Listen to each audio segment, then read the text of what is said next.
দাজ্জাল শব্দটি দাজলুন থেকে নির্গত, অর্থ হক ও বাতিলের মধ্যে সংমিশ্রণ। এছাড়াও ধোঁকা, ষড়যন্ত্র, বাতিলকে সুসজ্জিত করে দেখানো এবং মিথ্যা বিভিন্ন অর্থ দাজ্জাল শব্দের মধ্যে বিদ্যমান রয়েছে।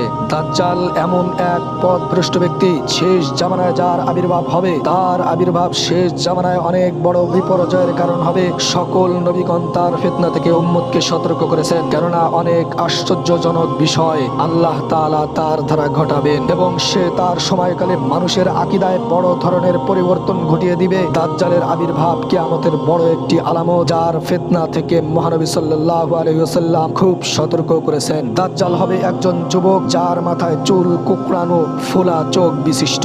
সুতরাং যে তাকে পাবে সে যেন তার সম্মুখে সূরা কাহফের শুরুর আয়াতগুলো পাঠ করে। মহানবী সাল্লাল্লাহু আলাইহি ওয়াসাল্লাম তার পরিচয় প্রদান করে মানুষকে সতর্ক করেছেন, কেউ যেন তার খপ্পরে না পড়ে যায়। সে হবে এক চোখ কানা বিশিষ্ট, মাথার চুল হবে অধিক ঘন, তার দু চোখের মাঝখানে কাফের লেখা থাকবে। হাদিস শরীফে এসেছে তার চোখের উপর নখ পরিমাণ মোটা চামড়া থাকবে, চক্ষুদ্বয়ের মধ্যবর্তী স্থানে লেখা থাকবে কাফের। প্রত্যেক শিক্ষিত অশিক্ষিত মুমিন তা পড়তে পারবে। সে নিজেকে মিথ্যা খোদা দাবি করবে। নবী করিম সাল্লাল্লাহু আলাইহি ওয়াসাল্লাম বলেন, আল্লাহ তাআলার পরিচিতি তোমাদের কাছে গোপন নয়, নিশ্চয়ই আল্লাহ তাআলা কানা নয়, কিন্তু দাজ্জালের ডান চোখ কানা বিশিষ্ট হবে। তার এই চোখটি হবে ফুলা আঙ্গুলের মতো। দাজ্জালের ফিতনা হবে অনেক বড় ফিতনা, যা মুসলমানদের গ্রাস করবে। আল্লাহ তাআলা তার হাতে এমন কিছু আশ্চর্যজনক ক্ষমতা দান করবেন, যার দ্বারা মানুষ পরীক্ষায় পড়ে যাবে। রাসূল আরবি সাল্লাল্লাহু আলাইহি ওয়াসাল্লাম বলেন, আদম আলাইহিস সালাম এর সৃষ্টি হতে কিয়ামত কায়েম হওয়া পর্যন্ত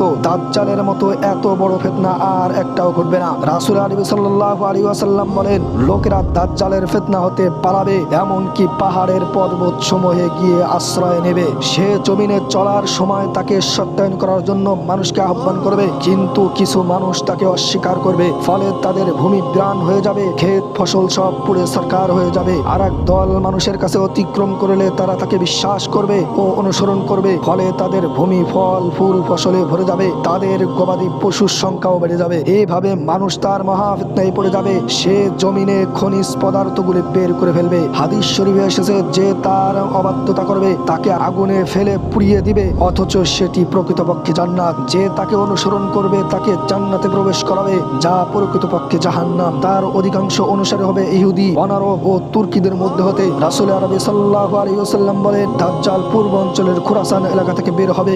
এমন এক সম্প্রদায় তার আনুগত্য করবে, যাদের চেহারা হবে ঢালের মতো চ্যাপ্টা। রাসূল আরবি সাল্লাল্লাহু আলাইহি ওয়াসাল্লাম আরো বলেন, আমার উম্মতের মধ্যে 70,000 লোক দাজ্জালের অনুসরণ করবে, তাদের মাথায় থাকবে সবুজ বর্ণের নেকাব। এমন কোন এলাকা থাকবে না যেখানে সে প্রবেশ করবে না, তবে মক্কা ও মদিনায় গন্তব্য হলেও সেখানে সে প্রবেশ করতে পারবে না। ফেরেশতারা শহর দুটিকে হেফাজত করে রাখবে। রাসূল আরবি সাল্লাল্লাহু আলাইহি ওয়াসাল্লাম বলেন, মদিনায় কানা দাজ্জালের ভীতি কখনোই পৌঁছতে পারবে না। সে সময় মদিনার 7টি দরজা থাকবে এবং প্রত্যেক দরজায় 2 জন করে ফেরেশতা থাকবে। রাসূল করিম সাল্লাল্লাহু আলাইহি ওয়াসাল্লাম বলেন, দাজ্জাল 40 দিন জমিনে অবস্থান করবে। 1 বছর হবে মাসের মতো, মাস হবে সপ্তাহের মতো এবং সপ্তাহ হবে একদিনের মতো, আর দিন হবে খেজুরের একটি শুকনা ডাল আগুনে জ্বলে নিঃশেষ হওয়ার মতো। দাজ্জালের শেষ সময় ঈসা আলাইহিস সালাম পৃথিবীতে অবতরণ করবেন, তার হাতে দাজ্জালের মহা সমাপ্তি হবে। রাসূল করিম সাল্লাল্লাহু আলাইহি ওয়াসাল্লাম বলেন, ঈসা ইবনে মারিয়াম দামেস্কের শহরের পূর্ব অবস্থিত সাদা মিনারের উপরে অবতরণ করবেন। বাইতুল মাকদেসের পশ্চিম উপকূলীয় নগরীতে দাজ্জালকে তিনি হত্যা করবেন। রাসূল করিম সাল্লাল্লাহু আলাইহি ওয়াসাল্লাম বলেন, মাসিহুদ দাজ্জাল পূর্ব দিক হতে আগমন করে মদিনায় প্রবেশ করতে চাইবে, এমনকি সে উহুদ পাহাড়ের পদদেশ পর্যন্ত পৌঁছে যাবে। অতঃপর ফেরেশতারা তার চেহারা গতি সিরিয়ার দিকে ফিরিয়ে দিবে এবং সেখানে সে ঈসা আলাইহিস সালামের হাতে ধ্বংস হবে। আল্লাহ তাআলা আমাদের সবাইকে দাজ্জালের ফিতনা থেকে হেফাজত করুন, আমিন। ওয়া আখিরু দাওয়ানা আলহামদুলিল্লাহি রাব্বিল আলামিন।